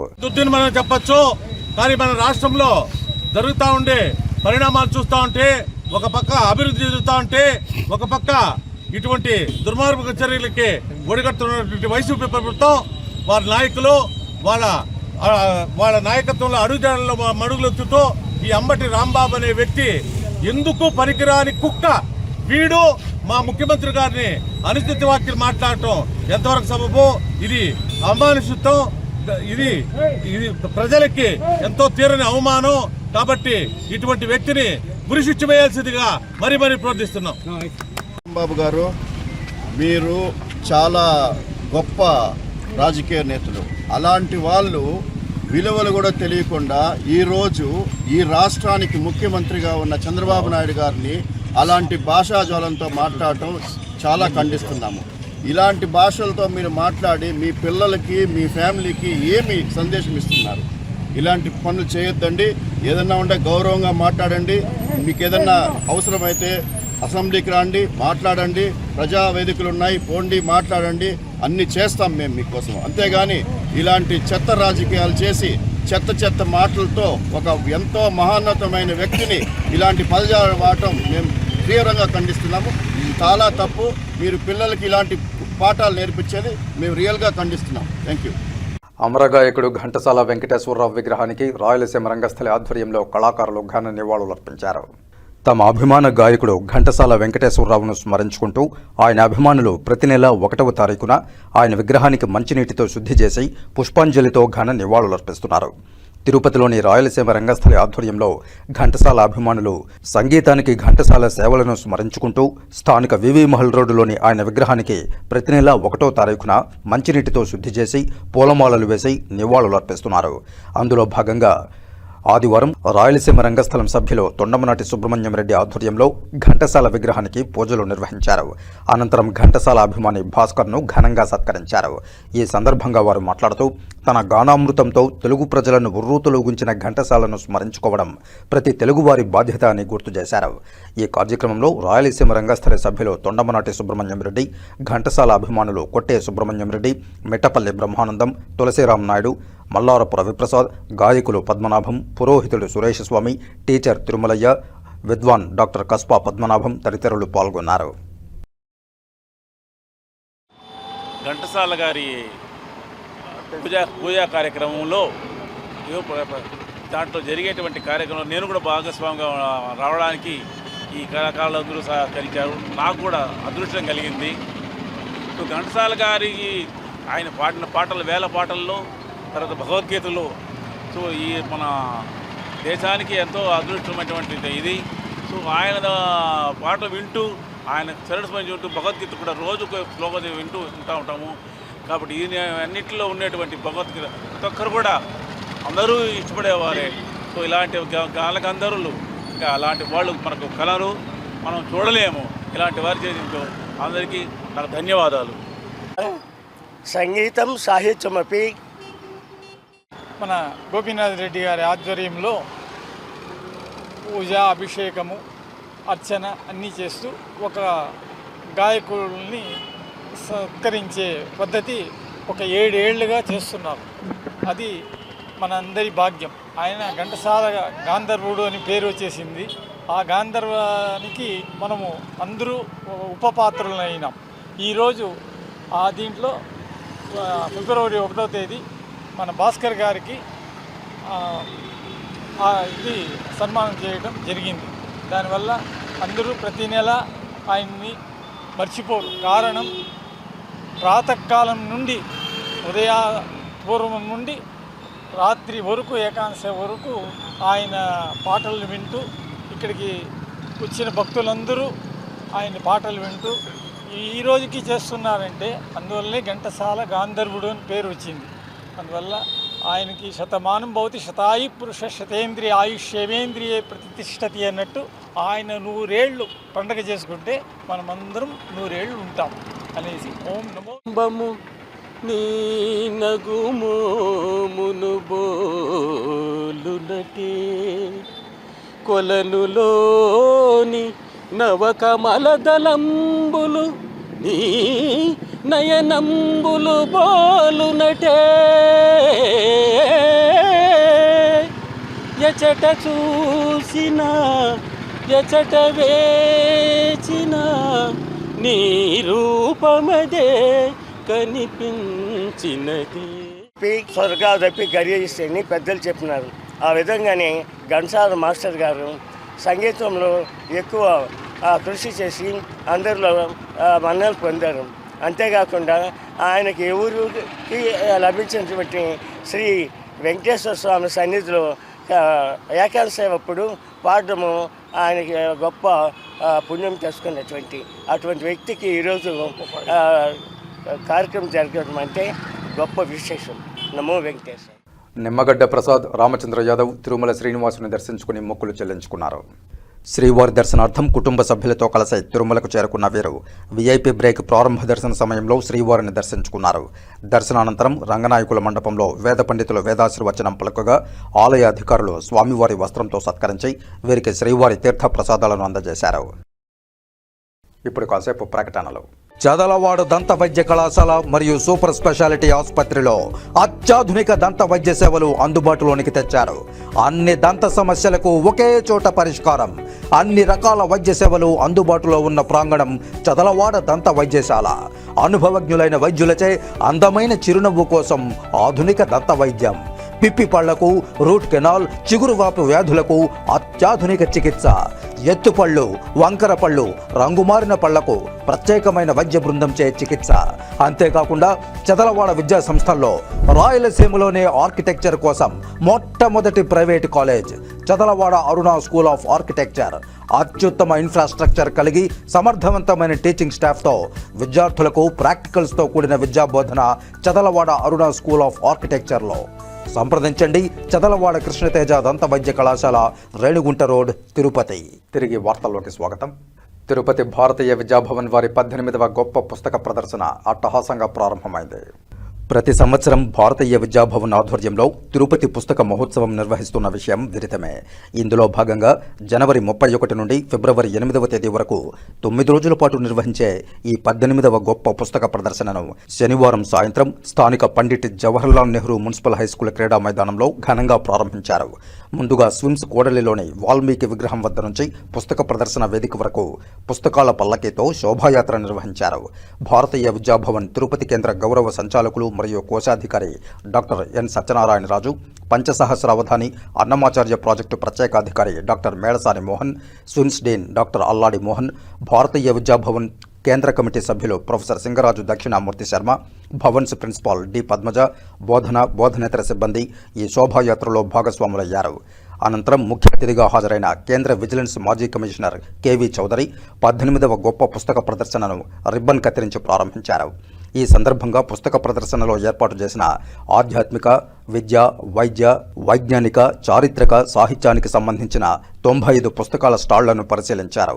అనంతరం పుస్తక ప్రదర్శన సందర్భంగా ఏర్పాటు చేసిన సభను అతిథులు జ్యోతి ప్రజ్వలన చేసి ప్రారంభించారు. సాంకేతికత ఎంత పెరిగినా కూడా భౌతికంగా మంచి పుస్తక పఠనంతోనే మనోవికాసం విస్తృతమై మేధా సంపత్తి పెంపొందుతుందని ఈ సందర్భంగా ముఖ్య అతిథి కెవి చౌదరి అన్నారు. ప్రతి ఒక్కరూ పుస్తకాలను చదివి అర్థం చేసుకుని వాటిని జీవితంలో ఆచరించాలని, అప్పుడే ఉన్నత స్థాయికి ఎదగగలరని తెలియజేశారు. పుస్తక ప్రదర్శన కన్వీనర్, భారతీయ విద్యాభవన్ గౌరవ సంచాలకులు మరియు కోశాధికారి డాక్టర్ నడింపల్లి సత్యనారాయణరాజు మాట్లాడుతూ సనాతన ధర్మాన్ని, సంస్కృతి, సంప్రదాయాలను భావితరాలకు అందించడం కోసమే భారతీయ విద్యాభవన్ స్థాపించబడిందన్నారు. డాక్టర్ అల్లాడి మోహన్ మాట్లాడుతూ ప్రస్తుతం కృత్రిమ మేధ రాజ్యమేలుతున్న పుస్తక పఠనం వల్ల కలిగే మానసికానందం గొప్ప అనుభూతిని కలిగిస్తుందని తెలిపారు. పంచసహస్రావధాని డాక్టర్ మేళసాని మోహన్ మాట్లాడుతూ పుస్తక పఠనం వల్ల ఏకాగ్రత పెరుగుతుందని తెలిపారు. ప్రాచీన ఇతిహాసాలు, పురాణంలోని విషయాలను పుస్తక పఠనం ద్వారానే తెలుసుకోవడం సాధ్యమవుతుందని, వేరే ఇంకే మార్గంలోనూ ఇది సాధ్యపడదని తెలిపారు. కాగా కార్యక్రమంలో భాగంగా తిరుపతి భారతీయ విద్యాభవన్ సంగీత ఉపాధ్యాయులు ఆలపించిన త్యాగరాజస్వామి వారి ఘనరాగ పంచరత్న కృతులు ఆహూతులను అలరించాయి. భవన్స్ సంగీత విభాగాధిపతి ఎన్ సుబ్రహ్మణ్యం రెడ్డి, ఉపాధ్యాయులు వి లలిత శివజ్యోతి, డిపిఎస్ఎస్ రాజేశ్వరి, జి శైలజ మరియు పూర్వ విద్యార్థులు నిట్టల అనన్య, ఆర్ ప్రియంవద, విష్ణు త్యాగరాజస్వామి వారి ఘనరాగ పంచరత్న కృతులు ఆలపించగా, వీరికి వన్నూరు స్వామి, భవన్స్ పూర్వ విద్యార్థి శతావధాని ఉప్పలధడియం భరత్ శర్మ మృదంగంపై సహకారం అందించగా, బి నరసింహస్వామి వైలిన్పై సహకరించారు. కాగా ఈ 9 రోజుల పాటు సాయంత్రం పూట పలు సంగీత, సాంస్కృతిక కార్యక్రమాలు, పుస్తకావిష్కరణ కార్యక్రమాలు జరగనున్నాయి.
చెప్తే బాగుంటుందని నిర్ణయం తీసుకున్నారు. దానికి మనకు రాజారావు గారు పెద్దలు ఆ మీటింగ్కి వచ్చారు, కృష్ణారెడ్డి గారు వచ్చారు, నేనేదా మిగిలిన భవన్స్ వాళ్ళందరూ కూడా అక్కడ సమావేశం జరిగింది. అప్పుడు బుక్ ఫెస్టివల్ పెట్టాలని నిర్ణయించుకుని ఆ సంవత్సరం 2006లో మనం మొట్టమొదట బుక్ ఫెస్టివల్ని త్యాగరాజ మండపంలో 4 సంవత్సరాలు జరపడం జరిగింది. అప్పటికి విద్యావేత్తలైనటువంటి అనే చుక్కా రామయ్య గారు, ప్రాణేష్ ఇటువంటి వాళ్ళందరూ కూడా రావడం జరిగి ఎం యువరాజు గారు అని ఎగ్జిక్యూటివ్ ఆఫీసర్గా జాయింట్ ఎగ్జిక్యూటివ్ ఆఫీసర్గా ఉన్నారు. వారు ఇంత చిన్న ప్లేస్లో కాదు, మీకు మేము ఎస్విఐ స్కూల్లో అన్ని ఏర్పాట్లు చేస్తాం, మీరు అక్కడ నడిపించండి ఇంకా పెద్ద ఎత్తున అని ఆయన సంకల్పంతో ఎస్విఐ స్కూల్ గ్రౌండ్స్లో బుక్ ఫెస్టివల్ జరగటం. తర్వాత 3 సంవత్సరాలు మన వినాయక నగర్ క్వార్టర్స్ దగ్గర జరగటం. ఈ సంవత్సరం ఇంకా పెద్ద ఎత్తున జరిగితే ఒక సెంట్రల్ ప్లేస్ ఉంటే బాగుంటుందనే ఉద్దేశంతో ఇటువంటి Pandit Jawaharlal Nehru municipal high school గ్రౌండ్స్లో ప్రప్రదంగా ఈ సంవత్సరం ప్రారంభించడం జరిగింది. ఆంధ్రప్రదేశ్ ముఖ్యమంత్రి నారా చంద్రబాబు నాయుడుపై మాజీ మంత్రి అంబటి రాంబాబు చేసిన వ్యాఖ్యలను బంగారుపాలెం టీడీపీ శ్రేణులు ఖండించాయి. ఈ సందర్భంగా మండల తెలుగుదేశం పార్టీ కార్యాలయంలో ఏర్పాటు చేసిన మీడియా సమావేశంలో మండల గౌరవాధ్యక్షులు జయప్రకాష్ నాయుడు మాట్లాడుతూ కూటమి పాలనలో రాష్ట్రాభివృద్ధిని అడ్డుకునే డైవర్షన్ రాజకీయాలు నీచమని మండిపడ్డారు. అనంతరం పోలీస్ స్టేషన్ ముందు ధర్నా నిర్వహించి అంబటిపై కేసు నమోదు చేసి కఠిన చర్యలు తీసుకోవాలని డిమాండ్ చేశారు. ఈ మీడియా సమావేశంలో జిల్లా నాయకులు కోదండ యాదవ్, లోకనాథన్ నాయుడు, కొండేటి శివ, జనార్దన్ తదితరులు పాల్గొన్నారు. అంబటి రాంబాబు పైన ప్రెస్ మీట్ పెట్టడం అనేది చాలా చిన్న ఒక సిగ్గుమాలిన ఇదిగా ఉంది. క్యారెక్టర్లెస్, వాడు ఎక్స్ మినిస్టరు, దగ్గర 30,000 ఓట్ల తేడాతో ఓడిపోయినోడు లక్ష్మీనారాయణ సత్తెన్నపల్లిలో వాడే చెప్తాడు, నన్ను ఆడవాళ్ళంతా పెడతా ఉన్నారు, ఆడవాళ్ళంతా కొట్టుకొని వస్తున్నారు, ఆడవాళ్ళంతా అది వాడి పరిస్థితి. వాడు ముఖ్యమంత్రి గురించి 40 ఏళ్ళు ముఖ్యమంత్రి, ఆయన అనుభవము, ఆయన వయసు, ఆయన ఎంత ఇది కాకుండా ఆయన గురించి వాళ్ళ అమ్మ గురించి మాట్లాడేంత నీచమైన దుస్థితి. వాళ్ళ గురించి మనం మాట్లాడుతూ ఉంటే ఇప్పుడు ఎట్లుందంటే వాళ్ళకి కావాల్సింది ఇది. ఈరోజు ఆంధ్ర పరిస్థితి ఎట్లుందంటే తండ్రి, కొడుకు, జనసేన నాయకుడు పవన్ కళ్యాణ్ ప్రతి ఒక్కరు వాళ్ళ శక్తి ప్రకారం, బీజేపీ నాయకులు వాళ్ళ శక్తి ప్రకారం కష్టపడి మన రాష్ట్రాన్ని ఎట్లన్నా ముందంజలో తెచ్చుకోవాలా, చేసుకోవాలని రాత్రి పగులు కష్టపడుతున్నారు. యూనిట్స్ వస్తూ ఉంది, కొన్ని లక్షల పెట్టుబడులు మన ఆంధ్రాకి వస్తూ ఉంది. ఇట్లా పెట్టుబడులు వచ్చే టైంలో నిద్ర రాదు వాళ్ళకి. పెట్టుబడులు నిలవాలా, చంద్రబాబు నాయుడు పేరు రాకూడదు. దానికి ఏం చేయాలా? ఇంటర్నల్లో గలాటాలు సృష్టించాలంటే ఎట్లా సృష్టిస్తారు? తెలుగుదేశం వాళ్ళంతా మామూలుగా పోతే రియాక్ట్ కారు, గమనైపోతారు. ఎట్లా రియాక్ట్ అవుతారంటే చంద్రబాబు నాయుడిని, ఆయన భార్యనో తల్లినో తిట్టాలి. తిట్టే అప్పుడు లోకేష్ బాబు అయితే ఏమి, చంద్రబాబు నాయుడు అయితే ఏమి, తెలుగుదేశం కార్యకర్తలంతా దాని గురించి గట్టిగా మాట్లాడతారు. అదొక ప్లాన్. మొన్న వాళ్ళ గురించి ఆ దేవదేవ వెంకటేశ్వర స్వామి ప్రసాదంలో నెయ్యి కాదు, ఇది వేరే కొవ్వు కలిసింది, వేరే కెమికల్స్ కలిసింది అనేసి సిట్ నివేదికిస్తే దానిపైన వీళ్ళందరూ ఎక్కువ అందరూ ప్రతి ఒక్కరూ దాని గురించి, ఆంధ్ర ప్రజలందరూ దాని గురించి మాట్లాడుకుంటా ఉంటే దాన్ని డైవర్ట్ చేయాలి. డైవర్ట్ చేసే దానికోసం చంద్రబాబు నాయుడు గారు అమ్మగారిని తిట్టాడా? ఇప్పుడు చంద్రబాబు నాయుడు గారు అమ్మగారిని తిట్టింది వాళ్ళ ప్లాన్ సక్సెస్ అయినట్టే కదా. వాళ్ళ ప్లాన్ అయితే ఇప్పుడు సక్సెస్ అయినట్టే కదా. నెయ్యిని మర్చిపోయినాం. జనాలంతా నెయ్యి గురించి ఆలోచించడం లేదు, ప్రసాదం గురించి ఆలోచించడం లేదు. ఇప్పుడు దేని గురించి ఆలోచిస్తున్నారు? మా నాయకుడిని తల్లిని తిట్టినాడే అనే ఒక ఆ బాధని ఆలోచిస్తూ ఉంటారు. ఇది వాళ్ళకి కావాల్సింది. వాళ్ళు ఈ విధంగా చేసి, ఈ విధమైన డైవర్షన్ పాలిటిక్స్ చేసి, అరాచకాలు సృష్టించి మన రాష్ట్రంలో పెట్టుబడులు రాకూడదు, మన రాష్ట్రంలో ఇటువంటి పాలిటిక్స్ జరగాల, చంద్రబాబు నాయుడుకి క్రెడిట్ రాకూడదు, తెలుగుదేశంకి, కూటమి ప్రభుత్వానికి క్రెడిట్ రాకూడదు అనేసి నీచమైన బుద్ధితో ఇట్లాంటి కార్యక్రమాలు చేస్తూ ఉంటారు. మా నాయకుడు ఏమైనా చెప్తున్నాడంటే మమ్మల్ని అందరూ కానీ ఎవరికైనా కానీ మంచి ప్రభుత్వంగానే ఉందాము అనేసి ప్రతిసారి మనకి ఇదే ఆలోచనలు ఇవే చెప్తూ వస్తున్నాడు. మనకు కార్యకర్తలు పోతే ఏమన్నా అంటే మంచి ప్రభుత్వం మంచిగానే ఉండాలనే ఒక స్లోగన్తోనే మేము పోతా ఉన్నాం.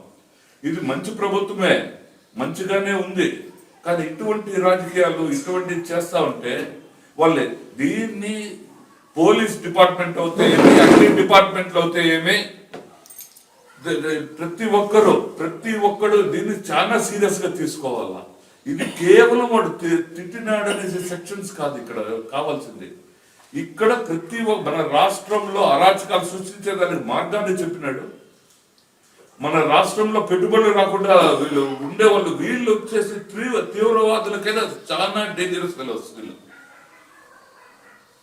వాళ్ళ నాయకుడు అట్లే ఉండదు, నాయకుడు టీము అట్లే ఉండదు. యూస్లెస్ నాయకుడు. ఎంత 11 సీట్లు వస్తే కూడా ఇంకా సిగ్గు రాకుండా ఉంటాయి. ఇంకా నేను ఏదో పొడిచేపోతాను అనేసి అంటున్నాడు. ఏం పొడస్తాడో ఏం చేస్తాడో ఇట్లా సిగ్గు మాలిన పార్టీతో ఆ పార్టీ గురించి మనం మాట్లాడుకోవాలంటే నిజంగానే నాకైతే పర్సనల్ గా చెప్తాను, సిగ్గుగా ఉంది. ఇట్లా రాజకీయాలు వీళ్ళు చేసేది. వీళ్ళకి ఎందుకు ప్రజలు ఇచ్చినారనేది కూడా 11 సీట్లు కూడా ఇక నెక్స్ట్ టైం రాదు. ఒక పక్క వాళ్ళ సొంత చెల్లెలు కారు మూస్తా ఉంది, వాళ్ళ తల్లి కారు మూస్తా ఉంది. వాళ్ళంటే వాళ్ళు దేనికొంటాడు, ఆ చెల్లి కారు నుంచి చెప్తాను నీకు పదవి కోసం మనం ఇట్లా పనులంతా చేస్తా ఉండేది అనేసి. ఇంక ఎవరు ఏం చెప్పాలా, వీళ్ళని దేనితో కొట్టాలా, వాళ్ళ ఇంట్లో పోయింది వాళ్ళ అద్దం ముందు నిలబడుకుని చెప్పులతో కొట్టుకుంటే బాగుంటుంది అనేసి నా. అంబటి రాంబాబుపై దాడిని ఖండిస్తూ తిరుపతి పద్మావతిపురంలోని ఉమ్మడి చిత్తూరు జిల్లా వైఎస్ఆర్ కాంగ్రెస్ పార్టీ జిల్లా అధ్యక్షుడు భూమన కరుణాకర్ రెడ్డి నివాసం వద్ద కరుణాకర్ రెడ్డి ఆధ్వర్యంలో వైసీపీ శ్రేణులు రోడ్డుపై బైఠాయించి నిరసన వ్యక్తం చేశాయి.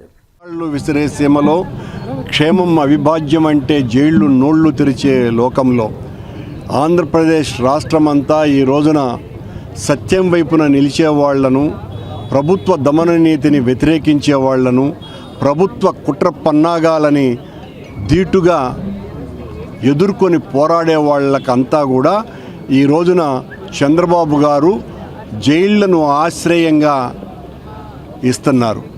జైళ్ళన్నీ కూడా ఈ రోజున పోరాట యోధులతో నిండిపోయేటట్టు చేస్తున్నారు. తన ప్రభుత్వం మీద ఎవ్వరూ కూడా ప్రశ్నించకూడదు, తన ప్రభుత్వంలో జరిగేటువంటి అవినీతిని ఎవరు ఎదిరించకూడదు.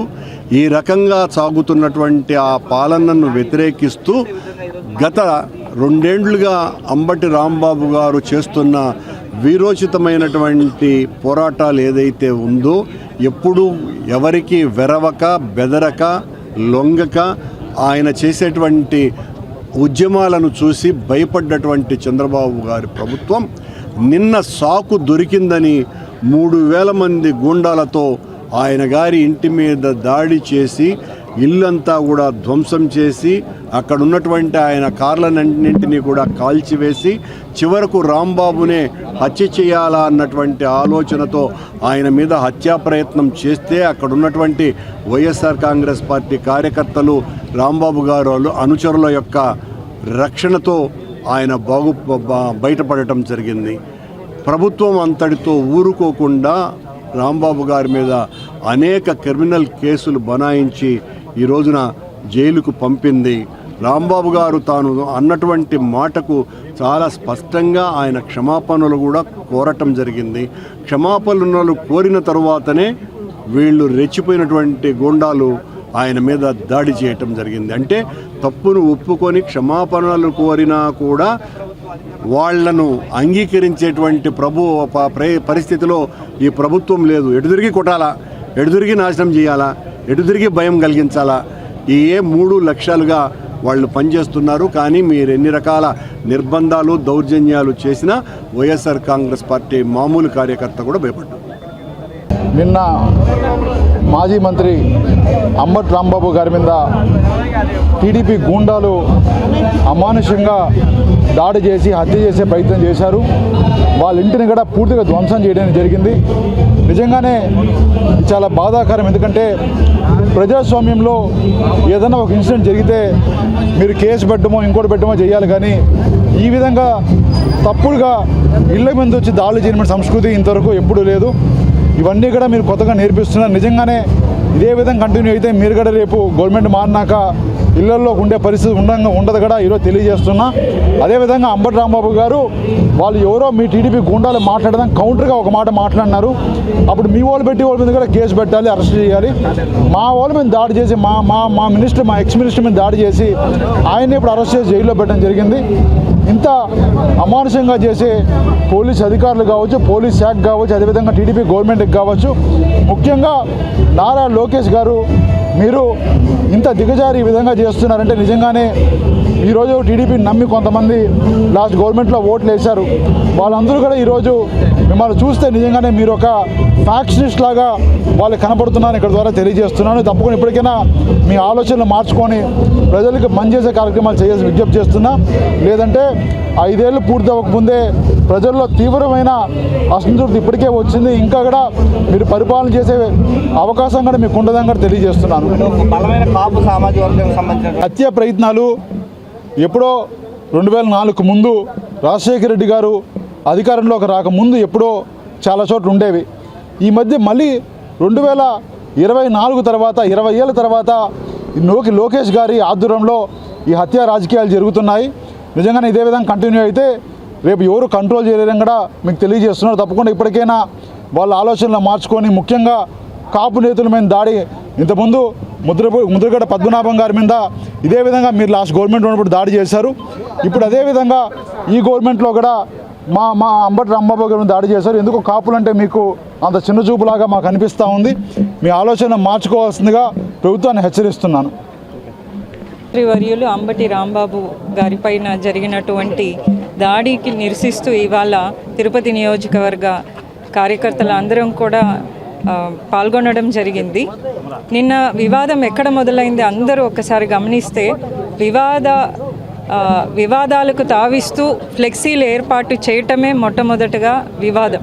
ఆ ఫ్లెక్సీలో మాజీ ముఖ్యమంత్రి వర్యులను కానీ అలాగే శ్రీవారి భక్తులు ఎంతో పవిత్రంగా భావిస్తున్నటువంటి లడ్డూ మీద అభ్యంతరకరమైన పోస్టర్లను, ఫ్లెక్సీలను ఏర్పాటు చేయటం, ఆ ఫ్లెక్సీలను తీయకపోతే నేనే స్వయంగా వచ్చి తీస్తానని అంబటి రాంబాబు గారు అనడం, అప్పుడు వచ్చినప్పుడు అక్కడ ఉన్నటువంటి టీడీపీ కార్యకర్తలు కానీ మహిళలు కానీ ఆయనని ఏ విధంగా ఒక మాజీ మంత్రులని అలాగే సీనియర్ నాయకులని ఏ విధంగా వాళ్ళు దూషించారు అనేది కూడా మనమందరం చూసాం. ఆ టైంలో ఆయన మాట్లాడిన మాట కరెక్ట్ కాదు అని ఆయనే స్వయాన మీడియాకి చెప్పడం, క్షమాపణను కూడా కోరారు. అయినా కూడా పోలీస్ సమక్షంలోనే 1000 మందికి పైగా కార్యకర్తలు వచ్చి ఆయన ఆస్తిని, కార్లను ఇంటికి నిప్పంటించటము, ఇదన్నీ పోలీసులు చూస్తుండగా జరగడము అనేది ప్రజాస్వామ్య దేశంలో, ప్రజాస్వామ్య రాష్ట్రంలో ఉన్నామా లేదా అనేది ప్రతి ఒక్కరు కూడా ఆలోచించాలి. ఇటువంటి దాడులను, ఇటువంటి వ్యవస్థలను మనము ప్రోత్సహిస్తే రేపు భవిష్యత్తు ఎలా ఉంటుందనేది కూడా ప్రతి ఒక్కరు ఆలోచించాలి. ఏదేమైనా సరే వీటిని వైఎస్ఆర్ కాంగ్రెస్ పార్టీ అధ్యక్షులు జగన్మోహన్ రెడ్డి గారి నాయకత్వంలో దీని న్యాయపరంగా మనము ఖచ్చితంగా అడ్డుకుంటాము. ఇటువంటి వైఎస్ఆర్ కాంగ్రెస్ పార్టీ తీవ్రంగా ఖండిస్తోంది. తిరుపతి జిల్లా వ్యాప్తంగా ఆదివారం తెలుగుదేశం పార్టీ శ్రేణులు మాజీ మంత్రి అంబటి రాంబాబు దిష్టిబొమ్మను దహనం చేసి నిరసన వ్యక్తం చేశారు. ఈ సందర్భంగా నియోజకవర్గ టీడీపీ నాయకులు మాట్లాడుతూ రాష్ట్ర ప్రజల మెప్పు పొందిన సీఎం చంద్రబాబుపై పరుష పదజాలంతో మాట్లాడడం సమంజసం కాదని, దీనిపై రాష్ట్ర ప్రజలందరూ అంబటికి తగిన గుణపాఠం చెబుతారని హెచ్చరించారు. చాలా ఏదైతే జగన్మోహన్ రెడ్డి అంబటి రాంబాబు మాట్లాడిన పదప్రయోగాలు చూస్తే చాలా బాధేస్తుంది. ఈరోజు వీళ్ళందరినీ చూస్తే వైసీపీ నేతలు రాక్షస సంతతికి చెందినవారా అనే విధంగా ప్రజలందరూ కూడా భావిస్తూ ఉన్నారు. ఈరోజు ఈ విధంగా రాక్షస మనస్తత్వంతో ప్రశాంతమైన ఆంధ్రప్రదేశ్ని ఏ విధంగా వ్యాఖ్యలు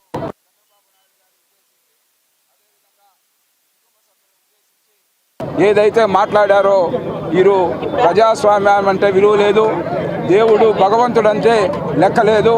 అదేవిధంగా ఏదైతే ప్రజలకు ఇచ్చిన వాగ్దానాలు నెరవేర్చుకుంటూ ఈరోజు ఎన్డీఏ కూటమి శ్రీ నారా చంద్రబాబు నాయుడు నాయకత్వంలో పరిపాలన కొనసాగుతూ ఉంటే నిన్న ఒక రోజు ముందే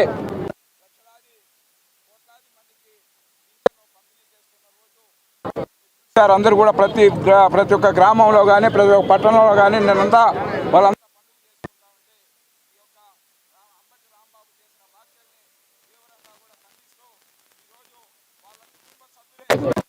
కునే విధంగా ఏదైతే వైసీపీ నేత మాట్లాడుతున్న భాష చూస్తే వాళ్ళ కుటుంబంలో తల్లి కానీ చెల్లి కానీ తలదించుకునే విధంగా వాటిలో మాట్లాడుతున్న తీరుని తీవ్రంగా కూడా గర్హిస్తూ ఒకటి గుర్తుపెట్టుకో, అటు జగన్మోహన్ రెడ్డి తొత్తులుగా వ్యవహరిస్తూ మాజీ మంత్రులుగా పనిచేసిన అంబటి రాంబాబు కానీ ఇంకోరు కానీ మాట్లాడుతున్న తీరుని ప్రజలు మొన్న 11 సీట్లకే పరిమితం చేశారు. ఈసారి మీ నాయకులు కూడా పులివెందుల్లో గెలిచే పరిస్థితులు ఉండవని కూడా ఈ సందర్భంగా కూడా హెచ్చరిస్తూ వెంటనే బహిరంగంగా కూడా ఈరోజు అంబటి రాంబాబు, జగన్మోహన్ రెడ్డి, చంద్రబాబు నాయుడు గారికి క్షమాపణ చెప్పాలని డిమాండ్ చేస్తాను. రాష్ట్రంలో వైకాపా ప్రభుత్వం ఒక సైకో ప్రభుత్వం, ఒక చెత్త ప్రభుత్వం ఈ రోజున అలజడులు సృష్టించాలని రాష్ట్రంలో కూటమి ప్రభుత్వంలో మన ముఖ్యమంత్రి నారా చంద్రబాబు నాయుడు గారు, ఉప ముఖ్యమంత్రి పవన్ కళ్యాణ్ గారు, మరి యువ విద్యాశాఖ మంత్రి నారా లోకేష్ బాబు గారు కూడా రాష్ట్రాన్ని పరుగులెత్తిస్తూ ప్రజల్ని ఎంతో సంతృప్తిగా జీవింపజేస్తూ ఉన్నటువంటి ఈ ప్రభుత్వాన్ని చూడలేక ఓర్చలేక ఈ వైకాపా ప్రభుత్వం మరి ఏ విధంగా దుష్ప్రచారాలు చేస్తున్నాయో మనమంతా కూడా చూస్తున్నాము. దానిలో భాగంగానే ఈ రోజున ఎన్నో అక్రమాలు చేసి ఈ ప్రభుత్వం ఎన్నో స్కాముల్లో ఇరుక్కొని ఈ రోజున వాటిని ఎలా కప్పిపుచ్చుకోవాలని డైవర్షన్ పాలిటిక్స్ చేయడంలో దిట్టైనటువంటి వైఎస్ఆర్సీపీ పార్టీ ఈ రోజున కలిగినటువంటి వెంకటేశ్వర స్వామి లడ్డూడ కల్తీ, మద్యం కల్తీ ఇవన్నీ కూడా బయటకు వచ్చి మరి వారు అరెస్ట్ అయ్యే పరిస్థితిలో ఈ రోజున ఆ ప్రభుత్వ నాయకుడైనటువంటి జగన్మోహన్ రెడ్డి గారు కూడా ఉంటే దాన్ని ఓర్చుకోలేక ఏ విధంగా మనము దీన్ని తప్పించుకోవాలి, ప్రజల మద్దతు కావాలనే ఒక ముఖ్య ఉద్దేశంతో ఈ విధమైనటువంటి దుర్మార్గపు చేష్టలతో, దుర్మార్గపు మాటలతో, అనరాని మాటలతో ఎవరిని అనాలి, వయసుకైనా మరి గౌరవం ఇవ్వాలా?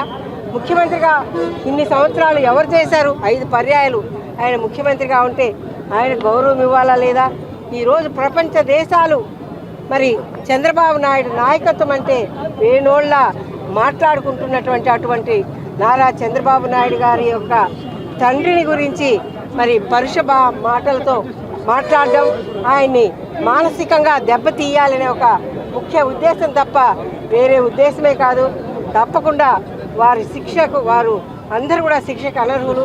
అటువంటి బూతుల పార్టీ, అటువంటి సైకో పార్టీ, అటువంటి క్యాన్సర్ సోకినటువంటి పార్టీ తప్పకుండా దాన్ని ఎలక్షన్ కమిషన్ ద్వారా బర్తరఫ్ చేయించే ప్రయత్నాలు మా పార్టీ చేపడుతుందని కూడా తెలియజేస్తూ, తప్పకుండా ఏదైతే రాజ్యాంగాన్ని రచించినటువంటి అంబేద్కర్ గారు ఉన్నారో ఆయన విగ్రహం ముందే మరి ఈ రాజ్యాంగంలో ఆ రోజున ఇలాంటి చెత్త పార్టీలకి కూడా మీరు త్రిలోకాలు పలకాలి అని ఒక చిన్న చట్టం తీసుకొచ్చింటే ఈ రోజున ఇలాంటి పిచ్చి పార్టీలు మరి ఎవరికి వాళ్ళు పార్టీలు పెట్టుకుంటూ వచ్చే ప్రసక్తి లేకుండా ఉండేదని ఆయనకు విన్నవించుకోవడానికి కూడా మేమంతా తెలుగుదేశం పార్టీ తరఫున ఈరోజు ఇక్కడ మరి డాలర్స్ దివాకర్ రెడ్డి ఈ కార్యక్రమానికి ఇచ్చేసినటువంటి తెలుగుదేశం కుటుంబ సభ్యులకు ప్రింట్ అండ్ ఎలక్ట్రానిక్ మీడియా మీద నమస్కారాలు.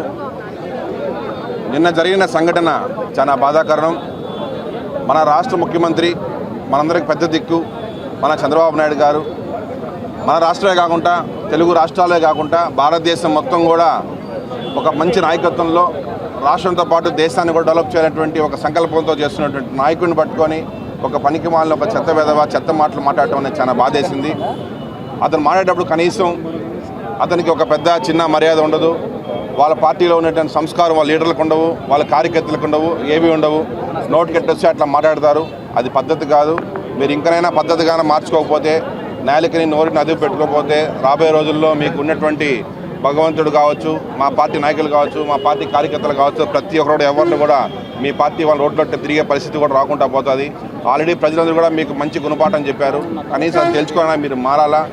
ఈరోజు ఆంధ్ర రాష్ట్రం అన్ని విధాలుగా అన్ని రంగాల్లో భారతదేశంతో పోటీ పడుతూ ఈరోజు ఆంధ్ర రాష్ట్రం దూసుకెళ్తుంటే మీలాంటి చెత్త నాయకులు వచ్చి చెత్త పార్టీస్ అంతా పెట్టేసి ఇవన్నీ కూడా డైవర్షన్ ఆఫ్ పాలిటిక్స్ చేసేసి ఏదో ఇప్పుడు ఈ కేసుని హిందువులు మొత్తం కూడా బాధపడుతున్న టైంలో వాంటెడ్గా మీరు డైవర్షన్ చేయాలని చెప్పి ఇట్లాంటి మాటలు మాట్లాడేసి పబ్లిక్ అందరిని కూడా మిస్ప్రైజ్ చేయాలంటే అది అయ్యే పని కాదు. పబ్లిక్స్ అందరికి కూడా ప్రజలందరికీ కూడా తెలుసు మీరు చేసే ప్రతి పనులు కూడా. సో కాబట్టి దయచేసి ఇంకనైనా మీరు రానున్న రోజుల్లోన నోరు అదుపులో పెట్టుకొని మీరు ఉంటే గౌరవం ఉంటుందని చెప్పి మనస్ఫూర్తిగా. నిన్న రాష్ట్ర ప్రజలందరూ కూడా ఈ చెత్త పార్టీని చూసి, ఈ చెత్త పార్టీ మాట్లాడిన విధానం చూసి నోరు ఎల్లబెట్టుకున్నారు. వీళ్ళకి కేవలం తెలిసింది దూసలాడడం, బూతులు మాట్లాడడం, ప్రజల్ని ఇబ్బంది పెట్టడం. ఆమోద్ రాంబాబు నేను మాట్లాడిన అదే వాళ్ళ చెల్లినో వాళ్ళ తల్లినో అనగలుగుతాడా? నేను చంద్రబాబు నాయుడు గారిని మాటలు అడిగాను అని చెప్పి పోయి వాళ్ళ తల్లికో అదే చెప్పుతో కొడతారు ఆయన్ని. అలాంటి వ్యక్తి రోడ్డు పైన వచ్చి ఏదంటే అది మాట్లాడుతున్నారు. ఆమోద్ రాంబాబు గారికి తిరుపతి నుంచి మేము చెప్తున్నాం, మీరు ఇలాంటి మాట్లాడే మాటలు మీ కూతుర్లకు చెప్పండి. మీకు ఏం చేస్తారో మీ కూతుర్లు చెప్తారు. అలాంటిది వదిలేసి రోడ్లపైకి వచ్చి ఎలాంటి మాటలంటే అలాంటి మాటలు మా గౌరవనీయులైన ముఖ్యమంత్రి వారిని చెప్పడం అనేది మేము సాధించాం. మీరు ఇంక ఆంధ్ర రాష్ట్రంలో ఎలా తిరుగుతారో కూడా ఆంధ్ర ప్రజలు చూస్తారు. ఈరోజు సాక్షాత్తు అంబేద్కర్ సాక్షిగా ఆ చెత్త పార్టీని చెత్తబుట్టలో వేసేదానికి ఇంతమంది ఇక్కడికి వచ్చాము. వీళ్ళకి ప్రజలు 11 సీట్లు ఇచ్చారు. ఆ 11 సీట్లు కూడా ఇంకోసారి మరొకసారి తెలియజేసుకుంటున్నాం. చట్టసభలు ఈరోజు ముఖ్యమంత్రి ఉండే స్థాయిలో ఎన్నికల నుంచి పాల్గొనకుండా తక్షణం రాష్ట్ర ఎన్నికల కమిషన్ వారి పార్టీ తొలగించాలని ఈరోజు తిరుపతి నగరంలో మేము డిమాండ్ చేస్తూ ఈ చెత్త పార్టీని చెత్తలో కలపాలని కూడా తెలియజేయడం.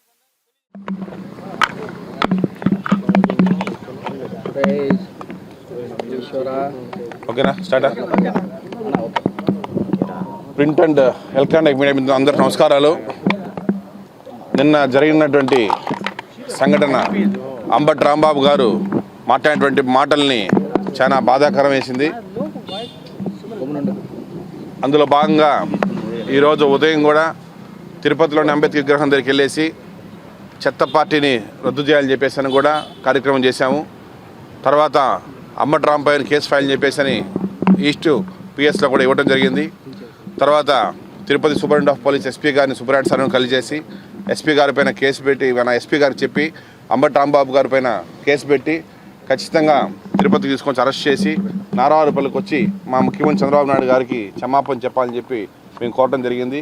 అందులో భాగంగానే ఈరోజు మేము వాళ్ళు ఎన్ని మాట్లాడినా కూడా మా తెలుగుదేశం పార్టీ సిద్ధాంతాల మేరకు మాకున్నటువంటి క్రమశిక్షణ మా నాయకుడు నేర్పించిన మేరకు ఎక్కడ కూడా మేము ఏ ఒక పబ్లిక్ ప్రాపర్టీస్ని కూడా ధ్వంసం చేయడం కానీ వాళ్ళలాగా ధర్నాలు చేయడం కానీ అట్లాంటి చేసేటువంటి సిస్టమ్ అది కాదు.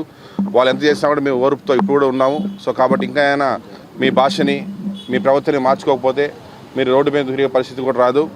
ఖచ్చితంగా మీ పైన ఎస్పీ గారికి గట్టిగా క్లియర్గా చెప్పడం జరిగింది. కంప్లైంట్ పెట్టమని చెప్పి కంప్లైంట్ పెట్టిన తర్వాత మిమ్మల్ని తీసుకొని వస్తాం తిరుపతికి. మిమ్మల్ని వదిలే ప్రసక్తి మాత్రం ఖచ్చితంగా ఉండదు. దయచేసి మరొకసారి మీకు క్లియర్ చెప్తున్నాను, మీ నోరుని అదుపులో పెట్టుకొని మాట్లాడితే మీకు మంచిది. ఆంధ్ర రాష్ట్రానికి మీ పార్టీకి కూడా కొన్ని రోజులైనా కనీసం మీరు బయట దిగేటువంటి స్వేచ్ఛన ప్రజలిస్తానని చెప్పి చెప్తున్నాను. కల్తీ నెయ్యిలో పశువుల కొవ్వు లేదని వైఎస్ఆర్ కాంగ్రెస్ పార్టీ నాయకులు ఆరోపణలు కాదు, అలిపిరి శ్రీవారి పాదాల వద్ద ప్రమాణం చేయాలని తిరుపతి ఎమ్మెల్యే ఆరుని శ్రీనివాసులు డిమాండ్ చేశారు. ఎన్డీడీబీ కల్తీ నెయ్యిలో పశువుల కొవ్వు చేప నూనె కలిసిందని ప్రకటిస్తే సిట్ కేవలం రసాయనాలతో చేశారని నిర్ధారించిందని ఆయన చెప్పారు. కల్తీ నెయ్యి కేసులో సిట్ ఛార్జిషీట్ పేరిట వైఎస్ఆర్ కాంగ్రెస్ పార్టీ నాయకులు ఎదురుదాడి చేసి మరోసారి హిందువుల మనోభావాలు దెబ్బతీశారని జనసేన పార్టీ ఆరోపిస్తూ శ్రీవారి పాదాల వద్ద కొబ్బరికాయలు కొట్టి వారికి మంచి బుద్ధి ప్రసాదించాలని తిరుపతి ఎమ్మెల్యే ఆరుని శ్రీనివాసులు ప్రార్థించారు. అనంతరం గరుడా సర్కిల్లో శ్రీ వెంకటేశ్వర స్వామి వారి చిత్రపటానికి పాలాభిషేకం చేసి కల్తీ నెయ్యి నిందితులను కఠినంగా శిక్షించాలని జనసేన పార్టీ శ్రేణులు నినదించాయి. పాలు, పెరుగు, వెన్న లేకుండా కేవలం రసాయనాలతో 60 లక్షల కిలోల కల్తీ నెయ్యి వైసీపీ పాలనలో టీటీడీ కొనిందని సిట్ తన ఛార్జిషీట్లో పేర్కొందని ఎమ్మెల్యే ఆరుని శ్రీనివాసులు తెలిపారు. రసాయనాల్లో ముఖ్యంగా మోనోగ్లిజరైడ్స్ వాడారని, మోనోగ్లిజరైడ్స్ కొవ్వును కరిగించి తయారు చేస్తారని ఆయన చెప్పారు. అయినా సిగ్గు లేకుండా వైఎస్ఆర్ కాంగ్రెస్ పార్టీ నాయకులు ఎదురుదాడి చేయడం సిగ్గుచేటని ఆయన అన్నారు. నాటి టీటీడీ చైర్మన్లు వైవి సుబ్బారెడ్డి, కరుణాకర్ రెడ్డి, ధర్మారెడ్డిలు శ్రీవారి పాదాల వద్ద కల్తీ నెయ్యిలో పశువుల కొవ్వు, చేపల నూనె లేదని ప్రమాణం చేయగలరా అంటూ సవాల్ విసిరారు. కాగా అధికారం పోయినప్పటి నుంచి రాష్ట్రంలో అలజడి సృష్టించేందుకు వైఎస్ఆర్ కాంగ్రెస్ పార్టీ ప్రయత్నిస్తోందని ఎమ్మెల్యే ఆరుని శ్రీనివాసులు విమర్శించారు. ముఖ్యమంత్రి చంద్రబాబు నాయుడును మాజీ మంత్రి అంబటి రాంబాబు బూతులు తిట్టడాన్ని ఆయన ఖండించారు. అంబటి రాంబాబుపై తీసుకునే చర్యలు ఇతర నాయకులకు భయం పుట్టేలా ఉండాలన్నారు. ప్రజలు గత ఎన్నికల్లో 11 స్థానాలకు పరిమితం చేసిన వైఎస్ఆర్ నాయకులు బుద్ధి మారడం లేదని చెప్పారు. ఈ కార్యక్రమంలో జనసేన పార్టీ నగర అధ్యక్షులు రాజారెడ్డి, కార్పొరేటర్లు ఎస్కే బాబు, సీకే రేవతి, వరికుంట్ల నారాయణ, కల్పనా యాదవ్, సీకే రవి, తిరుత్తణి వేణుగోపాల్, హరిశంకర్, బాబ్జీ, సుభాషిణి, సాని శ్రీనివాస్ రాయల్, ఆముదాల వెంకటేష్, దినేష్ జైన్, రాజేశాచారి, లచ్చి రాయల్ తదితరులు పాల్గొన్నారు. స్వామి ఏడుకొండలవాడ వెంకటేశ్వర భగవంతుడా, వైసీపీ వాళ్లకు బుద్ధి చెప్పే విధంగా మీరే చేయాలి స్వామి. ఈరోజు మీ పాదాల చెంత జనసేన నాయకులు, వీర మహిళలు, కార్పొరేటర్లు, కూటమి నాయకులు అందరూ కూడా కలిసి ఈరోజు ఏడుకొండల వెంకటేశ్వర స్వామి పాదాల కింద వైసీపీ నాయకులకు బుద్ధి రావాలని, మంచి జ్ఞానం ప్రసాదించాలని వెంకటేశ్వర స్వామిని ఈరోజు కోరుకోవడం జరిగింది. దేవుడు వెంకటేశ్వర స్వామి గత 5 సంవత్సరాల్లో దుష్టపాలన చేసి ఆంధ్ర రాష్ట్ర ప్రజలు బుద్ధి చెప్పి 11 సీట్లకు 175 నియోజకవర్గాల్లో 11 సీట్లకు పరిమితం చేస్తే కూడా బుద్ధి రాలేదు.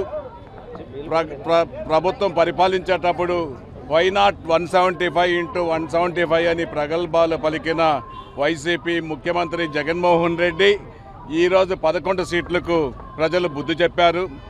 ఈరోజు ముఖ్యంగా మేము కోరుకునేది వెంకటేశ్వర స్వామి సమక్షంలో అన్నప్రసాదాలు, లడ్డూ ప్రసాదాలు కల్తీ జరిగాయా లేదా అనేది మరొక్కసారి మేము నిర్ధారణ చేస్తున్నాం. మీరు కల్తీ జరగలేదని అబద్ధాలుగా చెప్పి నిజాలుగా చేయాలనేసి చూస్తున్నారు. భగవంతుడు ఉన్నాడు పైన, ప్రజలు ఉన్నారు. ఖచ్చితంగా కూడా తప్పులు ఎక్కడా పోదు.